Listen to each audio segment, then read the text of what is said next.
48 a 51. Se você tiver a Bíblia ou o aplicativo no celular, é bom você deixar aberto. Esse é um texto longo, mas eu vou ler apenas 4 versículos e depois a gente vai estar vendo o que é que a palavra do Senhor tem para a nossa vida. 1 Samuel, capítulo 17, do verso 48 ao 51.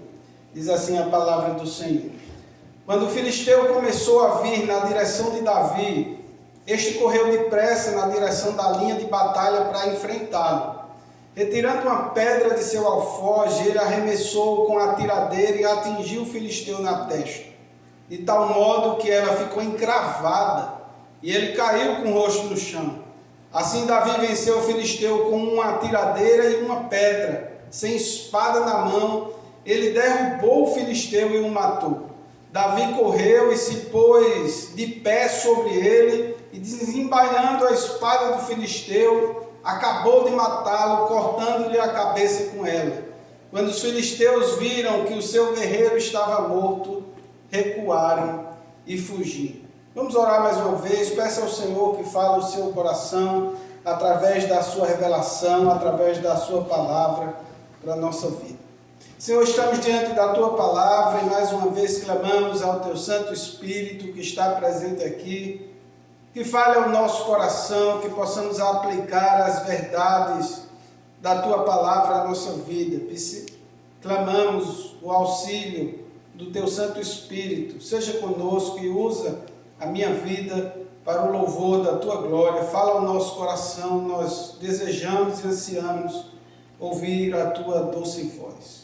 É a nossa oração, em nome de Jesus. Amém.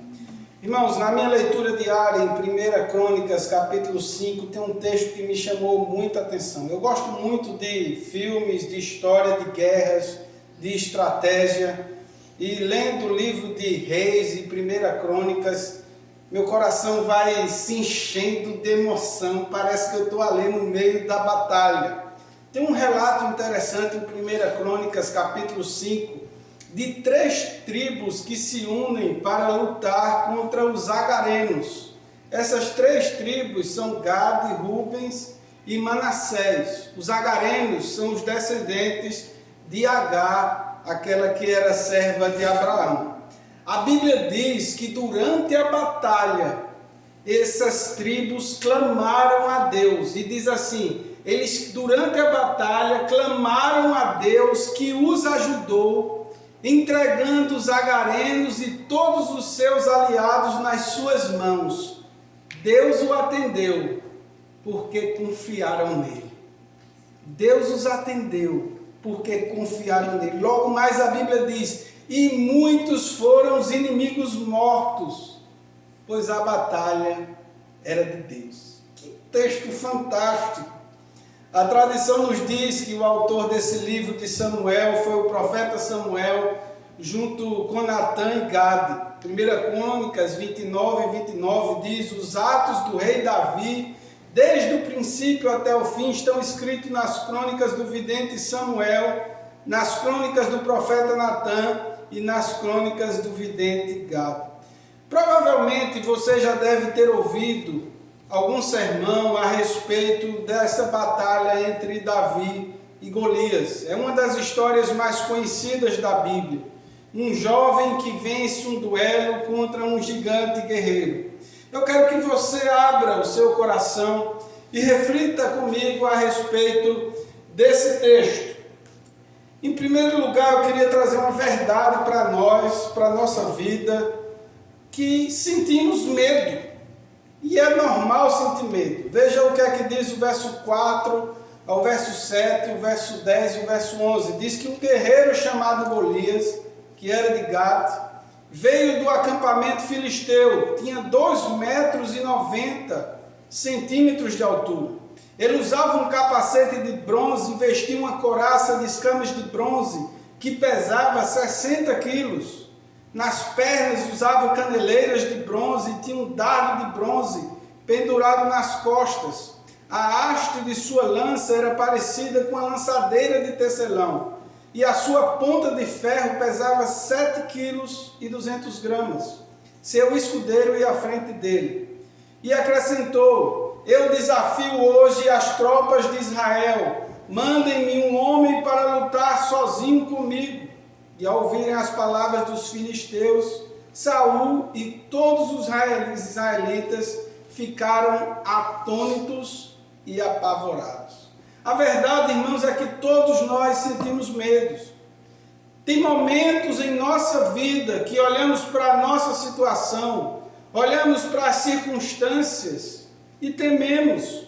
O exército de Israel estava diante de um gigante guerreiro com mais de 2 metros de altura. Alguns estudiosos vão afirmar que a altura que é relatada aqui na Bíblia era uma expressão de se falar, um modo de falar. Como, por exemplo, nós olhamos para um prédio exageradamente alto e nós falamos: eu vi um prédio com mais de 1000 metros de altura.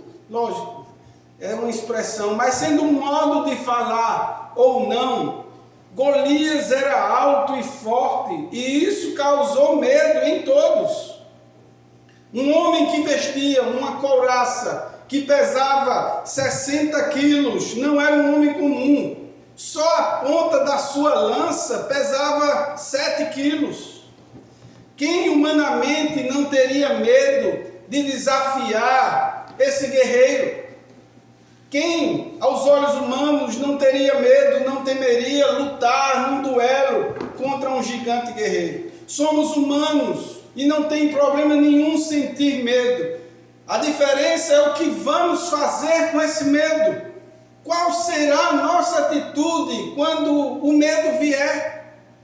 2 Crônicas 20 narra que os moabitas, amonitas e outros vieram para guerrear contra Josafá. E o versículo 3 diz que então Josafá, o rei, ele teve medo. Mas aí é que está a diferença. A Bíblia diz que ele teve medo, mas ele pôs-se a buscar ao Senhor, apregoou um jejum em todo Judá. Josafá teve medo, mas ele orou pedindo ajuda a Deus, reconhecendo a sua impotência diante do inimigo. E Deus responde através do profeta Jaziel, dizendo: a batalha não é de vocês. A batalha não é de vocês, essa batalha é minha, pertence a mim. A batalha era de Deus. E no dia seguinte eles marcham com cantores. Eu fico imaginando essa cena, os levitas louvando, adorando a Deus. E enquanto eles louvam e adoram ao Senhor, os inimigos são confundidos e eles começam a se matar entre eles. Esse é o nosso Deus. Temos também um exemplo de amigos de Daniel: Ananias, Misael, Azarias. Eles foram jogados na fornalha de fogo ardente por não adorar uma imagem de ouro que o rei Nabucodonosor construiu. Você acha que esses jovens não tiveram medo? Eram jovens com sonhos, com expectativas. A questão, irmãos, é confiar em Deus. O problema é que muitas vezes queremos chamar Deus para lutar as nossas próprias batalhas, os nossos próprios planos. Criamos os planos e dizemos: Deus, entra nos meus planos. A questão é que não devemos planejar e sonhar e depois convidar Deus para fazer parte dos nossos sonhos ou de nossos planejamentos. A questão é vivermos a vida que Deus tem para nós, é entrarmos na vida de Deus e vivermos os seus sonhos e lutarmos as suas batalhas. Davi com certeza teve medo quando foi enfrentar o leão e o urso para salvar as ovelhas que ele cuidava. Davi teve medo ao enfrentar Golias, não tenha dúvida disso. A questão é que Davi não estava lutando por ele mesmo. Ele lutou pelo povo de Deus. Davi confiou em Deus. Ele diz: assim como Deus me ajudou a matar um leão e um urso, Ele vai matar esse incircunciso, esse homem que não faz parte do povo de Deus, que não tem uma aliança com o Senhor. O medo, irmãos, pode nos levar tanto a nos acovardar, mas também pode nos levar a confiar. Confiar na certeza que nós não estamos sozinhos.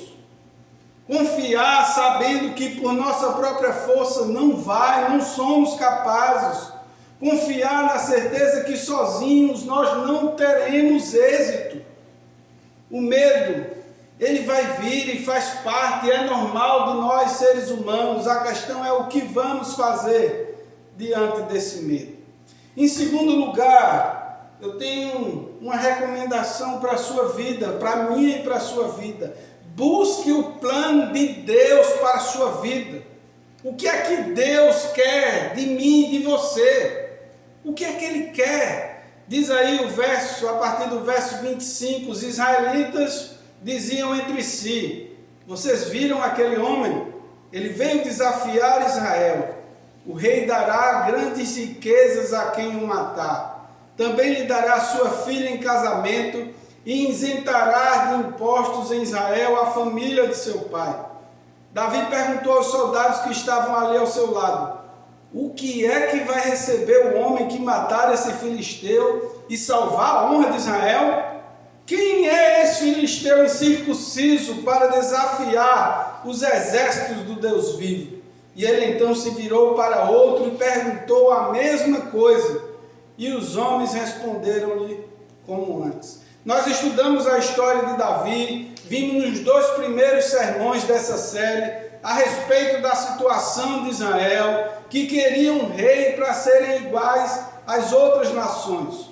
Vimos também a respeito da desobediência do rei Saul e da missão dada ao profeta Samuel para ir até Belém, ungir um dos filhos de Jessé como novo rei de Israel. Davi foi ungido pelo profeta Samuel como rei de Israel. Mas reflita comigo, como é que alguém poderia se tornar rei?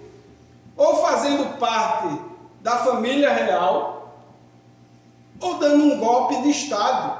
Eram as duas maneiras que tinha que ser. Por isso que quando o profeta Samuel vai até Jessé, escolhe Davi, unge Davi na frente de seus filhos, eles estou ungindo o futuro rei de Israel. Mas como assim? Ninguém aqui faz parte da família real. Como é que esse menino vai se tornar rei de Israel? Davi não sabia disso. Não, Samuel não disse para ele como é que iria acontecer, o tempo que iria acontecer. Nós estudamos que foi diferente com Saul, que foi ungido e começou logo a reinar. Mas com Davi foi diferente, ele era jovem, não sabia, não tinha experiência. Percebam, irmãos, como Deus está agindo em todo momento. Davi era filho de Jessé. Jessé não era alguém com posição política ou que tinha linhagem real. Davi é enviado por seu pai para ir até a batalha e ter notícia dos seus irmãos. Três filhos na guerra, lógico que o pai estava preocupado. Vá lá, Eliabe, Abinadab e Samar. Jessé envia com Davi grão tostados, 10 pães e 10 queijos para dar ao comandante.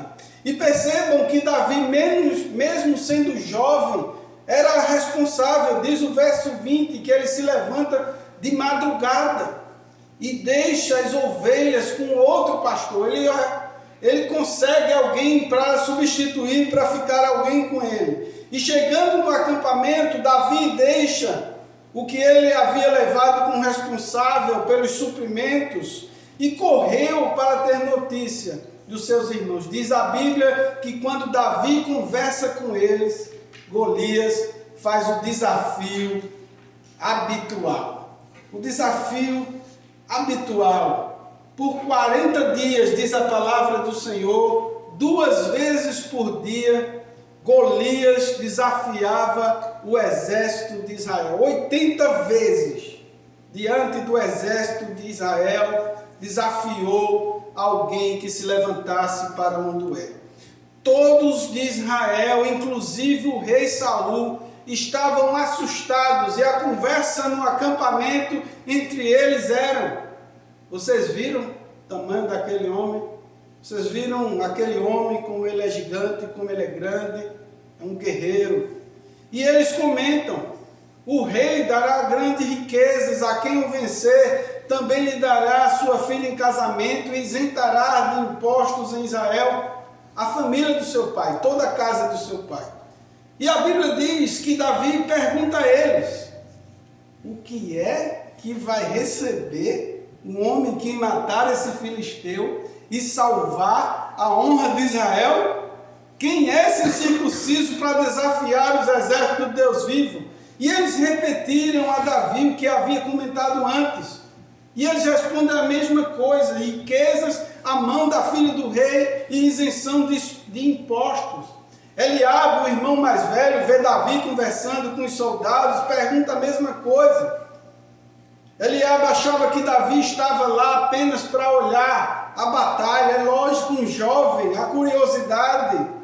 Mas Davi puxa conversa com outro soldado enquanto Eliabe está falando e pergunta a mesma coisa: o que é que vai ter quem vencer esse cara?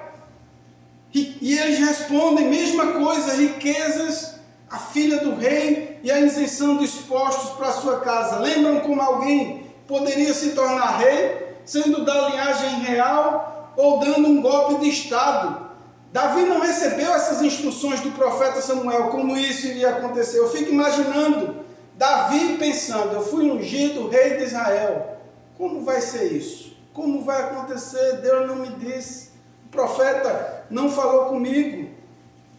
Você consegue perceber que Davi, casando com a filha do rei, ele passaria a fazer parte da família real?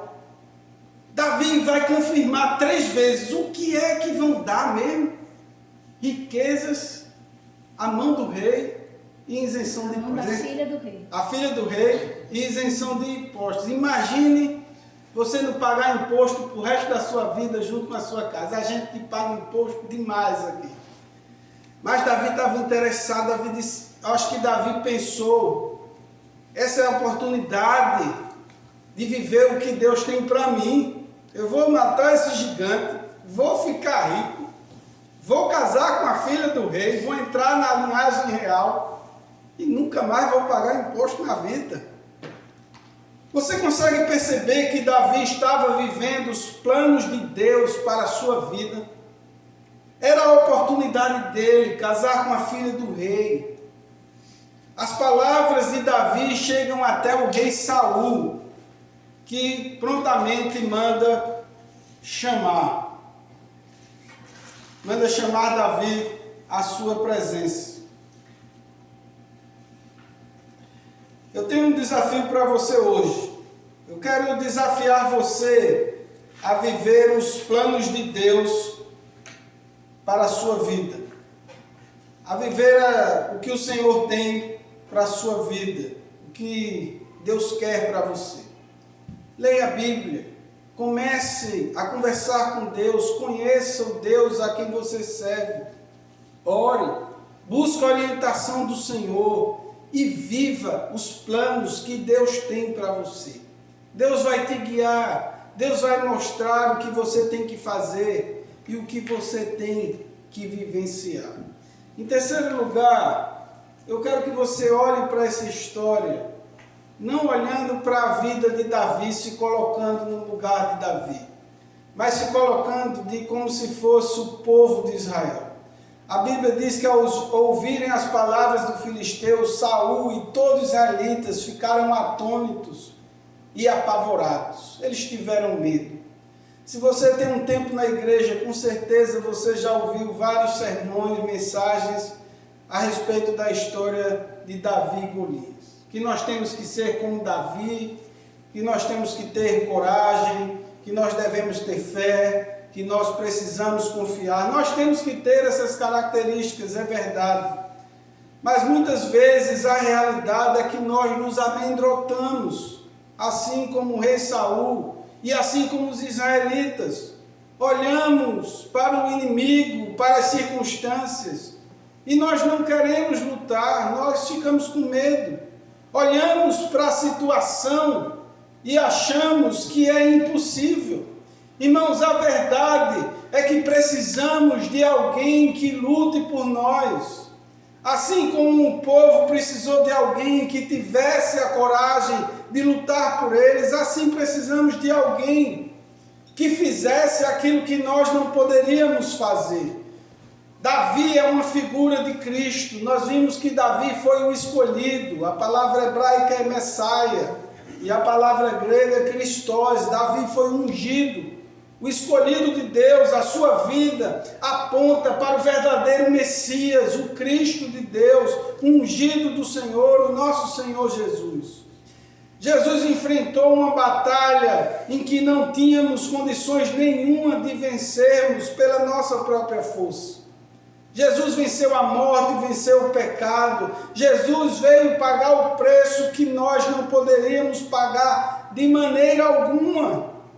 Jesus tomou o cálice da ira de Deus para vivermos a vida dele, para entrarmos na batalha dele, para vivermos os sonhos dele, não os nossos sonhos. É errado planejar? Lógico que não. A Bíblia nos desafia a planejarmos. A questão é se nós estamos dispostos a abrir mão dos nossos sonhos para agradar a Deus, porque muitas vezes, para agradar a Deus, nós temos que abrir mão dos nossos sonhos. Jesus não morreu para que nossos sonhos fossem realizados. Aliás, a Bíblia nos chama a seguirmos, a sermos desafiados a seguirmos a Cristo. A Bíblia não nos chama a seguirmos os nossos sonhos. Siga o seu coração, siga o seu sonho. A Bíblia nos desafia a seguirmos o Senhor Jesus. Seguir a Cristo é morrer para si mesmo. Não é mais do jeito que eu pensava, não é da maneira que eu achava, é da maneira dele. Jesus nunca disse: siga seus sonhos e eu vou te ajudar e eu serei contigo. Jesus nunca disse isso. Jesus disse: se alguém quiser seguir-me, negue-se a si mesmo, tome a sua cruz e siga-me. O problema da igreja hoje é que muitas vezes nós não morremos para nós mesmos, queremos viver os nossos sonhos, queremos seguir o nosso planejamento e clamamos: Deus, abençoa o meu planejamento.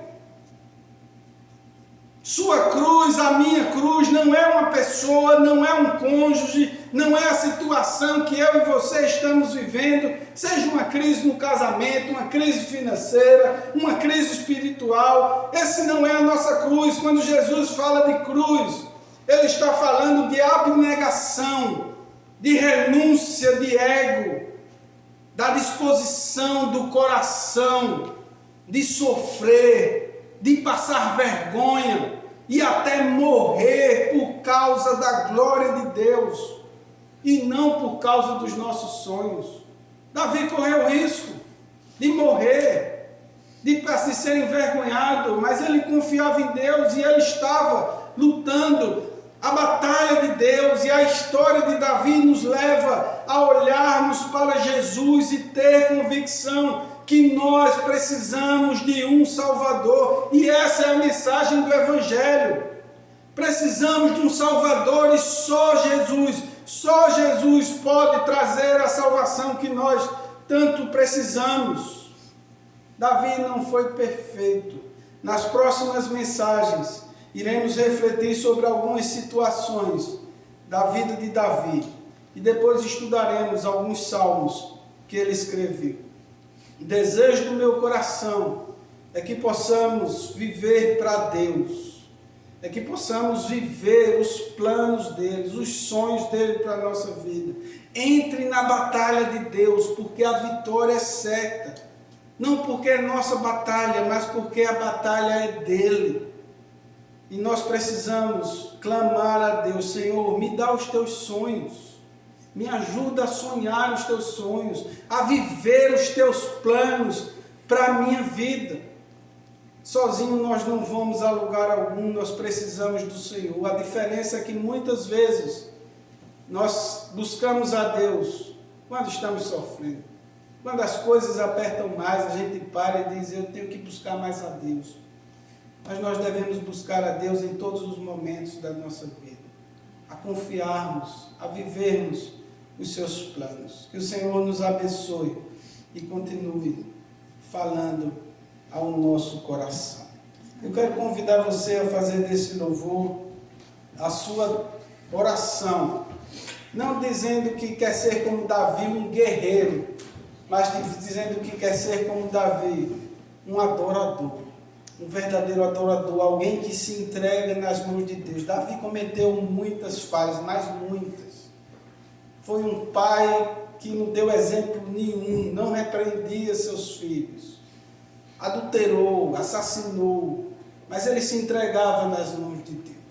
E esse é o desejo do meu coração para a nossa vida, que possamos adorar a Deus, mesmo em meio quando erramos, que possamos colocar a nossa vida dizendo: Senhor, acha em mim um verdadeiro adorador.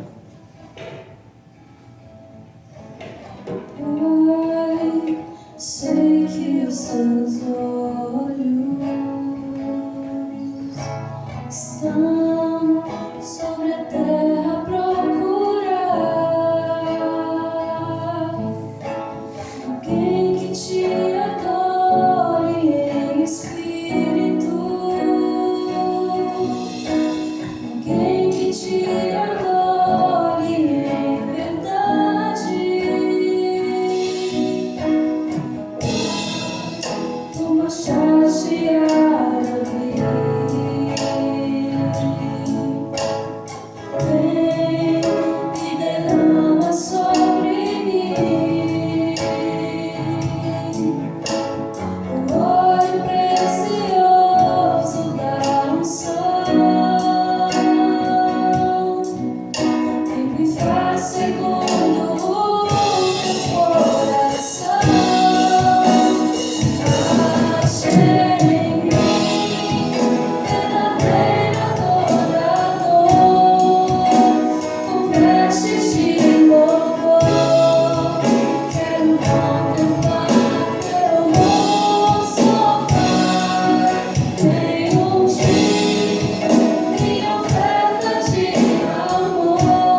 Recebam a bênção, irmãos. Que a graça do Senhor Jesus Cristo, o amor de Deus o Pai e as consolações do seu Santo Espírito estejam com todos nós, com todo o povo de Deus espalhado na face da terra, desde agora e para todos sempre.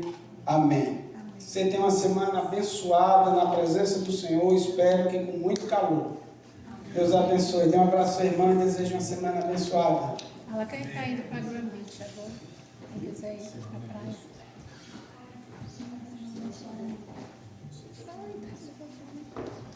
Se quiser ir para a praia, nós vamos para a praia. A gente está indo lá para Fortaleza. Se vocês quiserem ir.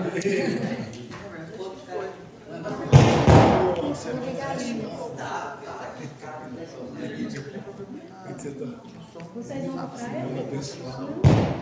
A gente vai para Grand Beach agora. E aí?